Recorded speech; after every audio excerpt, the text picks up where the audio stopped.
ओम शांति। 15 अप्रैल 2024 के बाबा के ईश्वरीय महावाक्य हैं। प्रातः मुरली ओम शांति। बाप दादा बाबा कहते हैं, मीठे बच्चे, यह संगम युग उत्तम से उत्तम बनने का युग है। इसमें ही तुम्हें पति से पावन दुनिया बनानी है। आज का प्रश्न है कि अंतिम दर्दनाक सीन को देखने के लिए मजबूती किस आधार पर आएगी। मजबूती बाबा ने कहा कि अंत समय में जो मतलब वो सीन आएंगे, जो हमारे सामने परिस्थितियां आएंगी, तो बाबा ने कहा उसके लिए मजबूती किस आधार पर आएगी तो उनका हम सामना कर सकेंगे। तो बाबा ने उत्तर में कहा है कि शरीर का भान निकालते जाओ। अंतिम सीन बहुत कड़ी है। बाप बच्चों को मजबूत बनाने के लिए अशरीरी बनने का इशारा देते हैं। बाबा क्या इशारा दे रहे हैं कि बच्चे आत्मा की स्मृति में रहना। जैसे बाप इस शरीर से अलग हो तुम्हें सिखलाते हैं, ऐसे तुम बच्चे भी अपने को शरीर से अलग समझो। अशरीरी बनने का अभ्यास करो। बुद्धि में रहे कि अब घर जाना है। ओम शांति। मीठे मीठे रूहानी बच्चे हैं तो जिस्म के साथ, बाप भी अभी जिस्म के साथ है। इस घोड़े व गाड़ी पर सवार है और बच्चों को क्या सिखलाते हैं? जीते जी मरना कैसे होता है और कोई यह सिखला न सके सिवाय बाप के। बाप का परिचय सब बच्चों को मिला है। वह ज्ञान सागर पतित पावन है। ज्ञान से ही तुम पतित से पावन बनते हो और पावन दुनिया भी बनानी है। जब खुद पावन बनेंगे तब हम पावन दुनिया बना सकेंगे। इस पतित दुनिया का ड्रामा प्लान अनुसार विनाश होना है। सिर्फ जो बाप को पहचानते हैं और ब्राह्मण भी बनते हैं, वही फिर पावन दुनिया में आकर राज्य करते हैं। जो बच्चे ब्राह्मण बनते हैं, बाबा को पहचानते हैं, वही बाबा ने कहा है कि पावन दुनिया में आकर राज्य करते हैं, सत्य की दुनिया में। पवित्र बनने के लिए ब्राह्मण भी जरूर बनना है। तो बाबा कहते हैं यह संगम युग है ही पुरुषोत्तम, अर्थात उत्तम से भी उत्तम पुरुष बनने का युग। कहेंगे उत्तम तो बहुत साधु संत महात्मा वजीर अमीर प्रेसिडेंट आदि हैं, परंतु नहीं, यह तो कलयुगी भ्रष्टाचारी दुनिया, पुरानी दुनिया है।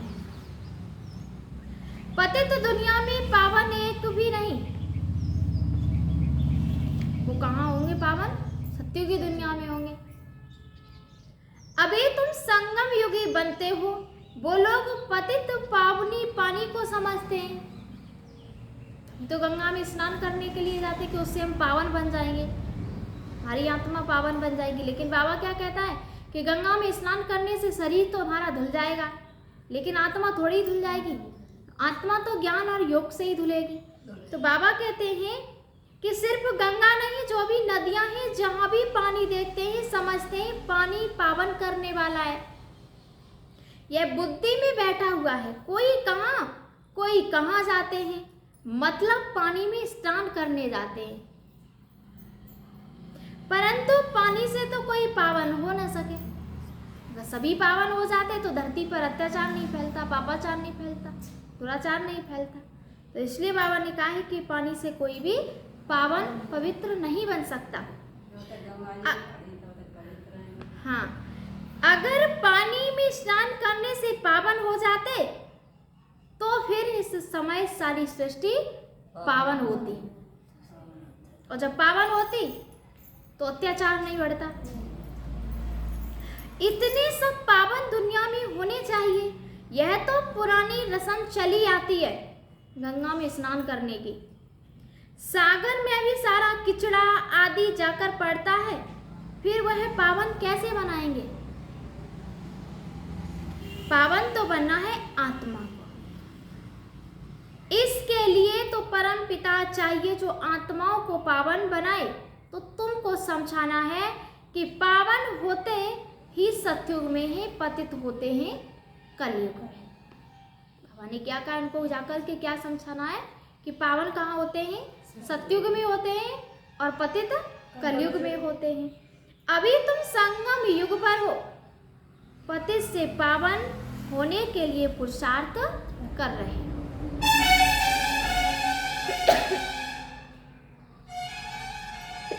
बाबा कहते हैं तुम जानते हो कि हम शूद्र वर्ण के थे, अब ब्राह्मण वर्ण के बने। शिव बाबा प्रजापिता ब्रह्मा द्वारा बनाते हैं। हम ही सच्चे सच्चे मुख्य वंशावली ब्राह्मण और वह है कुक वंशावली।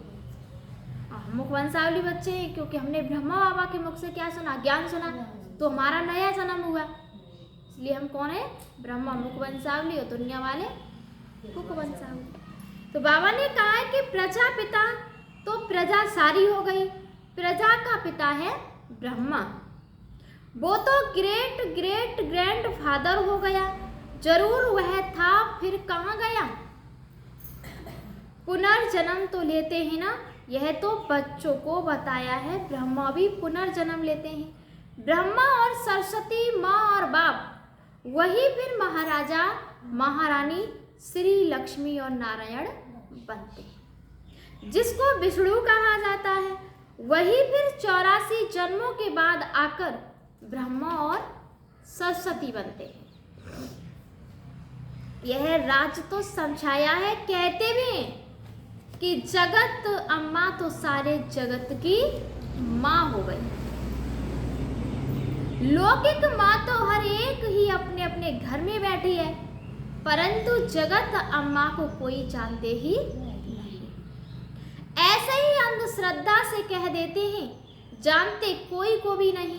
जिसकी पूजा करते उनके ऑक्यूपेशन को नहीं जानते, उनकी हिस्ट्री को ही नहीं जानते कि ये कैसे बने। तो बाबा कहते हैं अभी तुम बच्चे जानते हो कि रचयिता है ऊंचे ते ऊंच, यह उल्टा झाड़ है, इनका बीज रूप ऊपर में है, बाप को ऊपर से नीचे आना पड़े तुमको पावन बनाने। तुम बच्चे जानते हो बाबा आया हुआ है हमको इस सृष्टि के आदि मध्य अंत का ज्ञान देकर, फिर उस नई सृष्टि का चक्रवर्ती राजा रानी बनाते हैं।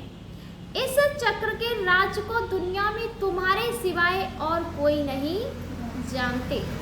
बाप कहते हैं कि फिर 5000 वर्ष बाद आकर तुमको सुनाऊंगा। यह ड्रामा बनाया है। बाबा कहते हैं कि ड्रामा के क्रिएटर, डायरेक्टर, मुख्य एक्टर्स और ड्रामा के आदि मध्य अंत को न जाने तो उनको बेअकल कहेंगे ना।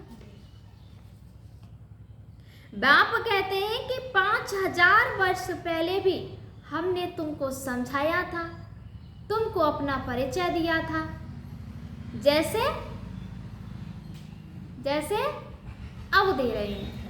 हमने 5000 वर्ष पहले ज्ञान दिया था इसी संगम में ऊपर आकर के, बाबा पूछ रहे पहले दिया था वैसे ही फिर दे रहे हैं। तुमको पवित्र भी बनाया था जैसे अब बना रहा हूं। अपने को आत्मा समझ बाप को याद करो, वही सर्वशक्तिमान पतित पावन है। गायर में है कि अंतकाल जो फलाना सिमरे, वलवल अर्थात घड़ी घड़ी ऐसी योनि में जाए। अब इस समय तुम जन्म तो लेते हो परंतु सुकर कुकर कुत्ते बिल्ली नहीं बनते हो, माना सुअर वगैरह कुत्ते बिल्ली आदि नहीं बनते हो। बाबा ने ये कहा है कि अभी बेहद का बाप आया हुआ है। कहते हैं कि मैं तुम सभी आत्माओं का बाप हूं। यह सब काम चिता पर बैठे काले हो गए हैं, इन्हों को फिर ज्ञान चिता पर चढ़ाना है। तुम अब ज्ञान चिता पर चढ़े हो, ज्ञान चिता पर चढ़ फिर बेकारों में जा न सकें। प्रतिज्ञा करते हैं कि हम पवित्र रहेंगे। बाबा कोई वह राखी नहीं बंधवाते हैं, यह तो भक्ति मार्ग का रिवाज चला आता है। वास्तव में यह है समय की बात कि सारी आत्माएं कैसी रहें, पवित्र रहें। तुम समझते हो कि पवित्र बनने बिगैर पावन दुनिया का मालिक कैसे बनेंगे। फिर भी पक्का कराने के लिए बच्चों से प्रतिज्ञा कराई जाती है। कोई बिलड़ से लिख कर देते हैं, कोई कैसे लेते हैं। बाबा आप आए हैं, हम आपसे वर्षा जरूर लेंगे। निराकार साकार में आते हैं ना, जैसे बाप परमधाम से उतरते हैं वैसे तुम आत्माएं भी उतरती हो। फिर ऊपर से नीचे आती हो पाठ बजाने। बाबा ने कहा तुम आत्मा किस लिए आती है, यहाँ पे पाठ बजाने के लिए आती हो। यह तुम समझते हो कि यह सुख और दुख का खेल है।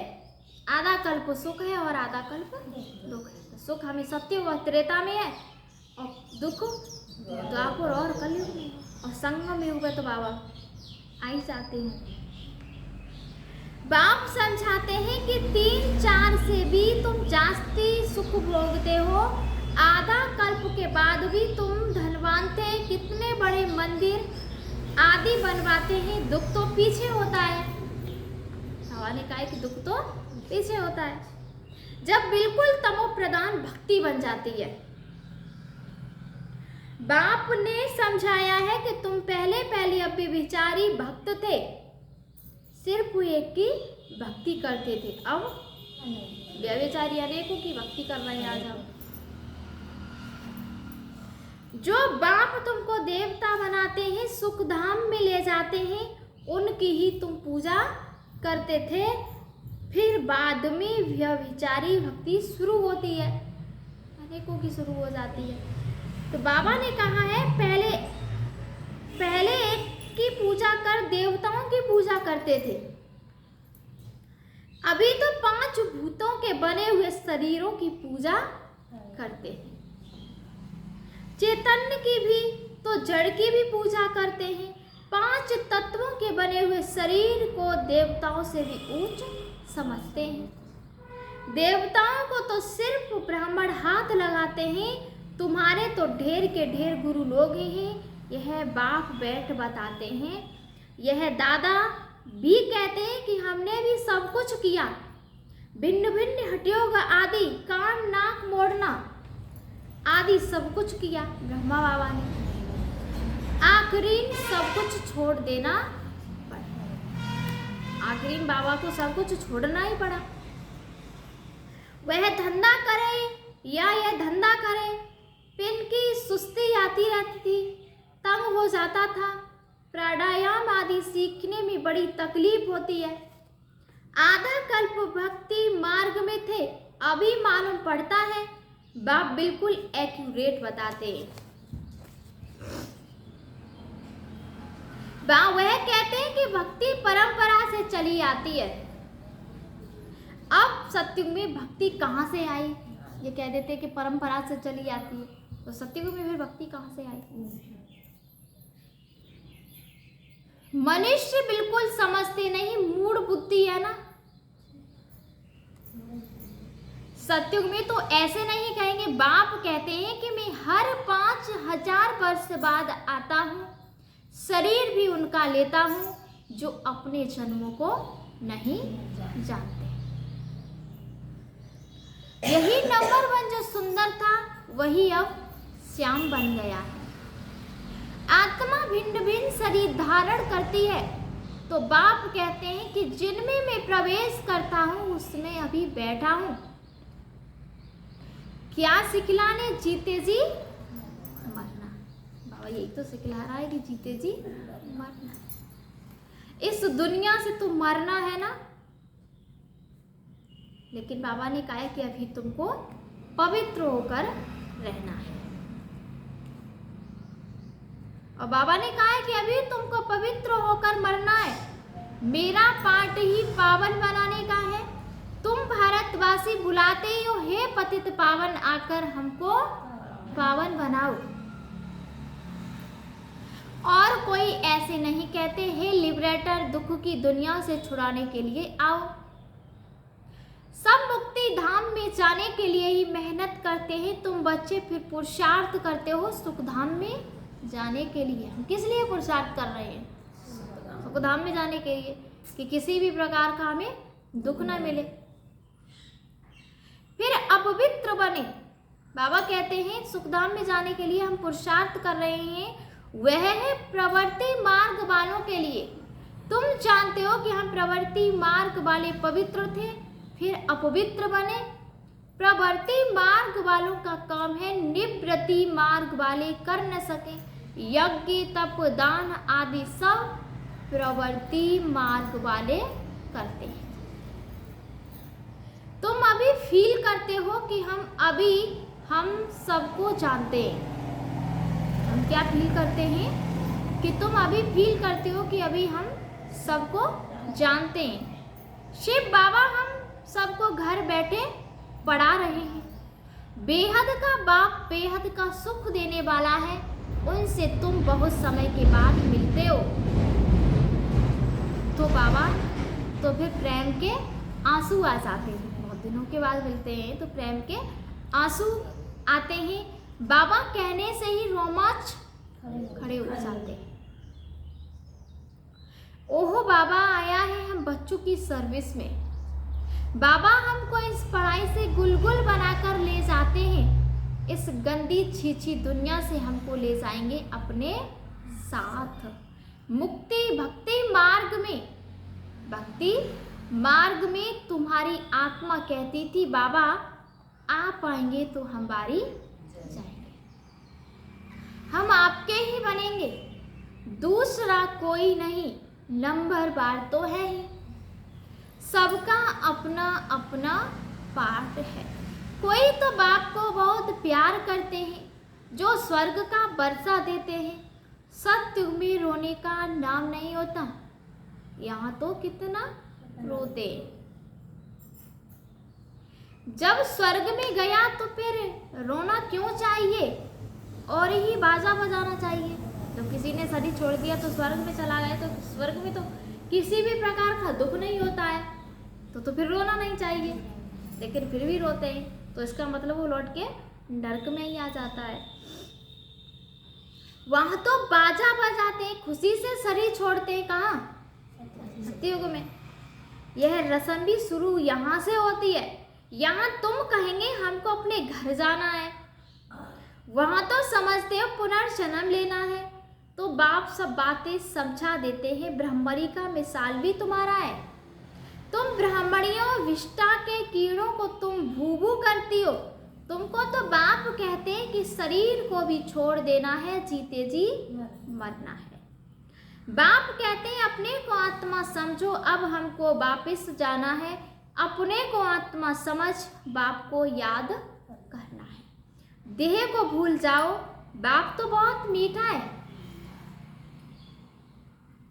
कहते हैं मैं तुम बच्चों को विश्व का मालिक बनाने आया। अब शांति धाम और सुख धाम को याद करो। अल्फ और बे,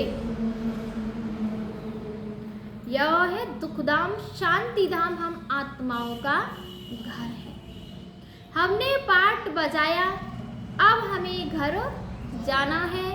वहाँ यह छी शरीर नहीं रहता, अभी तो यह बिल्कुल ही जड़जड़ीभूत शरीर हो गया है। अब हमको बाप सम्मुख बैठ सिखलाते हैं इशारे में। मैं भी आत्मा हूँ, तुम भी आत्मा हो। मैं शरीर से अलग होकर तुमको भी वही सिखलाता हूँ। तुम भी अपने को शरीर से अलग समझो।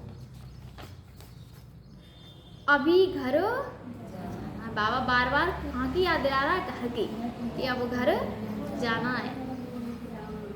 यहाँ तो रहने का अभी नहीं है। यह भी जानते हो कि अभी विनाश होना है।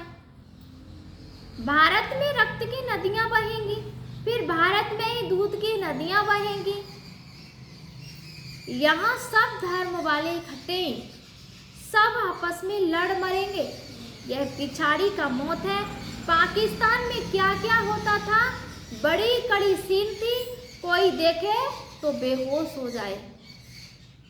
अभी बाबा हम तुमको मजबूत बनाते हैं, शरीर का भान भी निकाल देते हैं। बाबा ने देखा बच्चे याद भी नहीं रहते, बहुत कमजोर है, इसलिए सर्विस भी नहीं बढ़ती।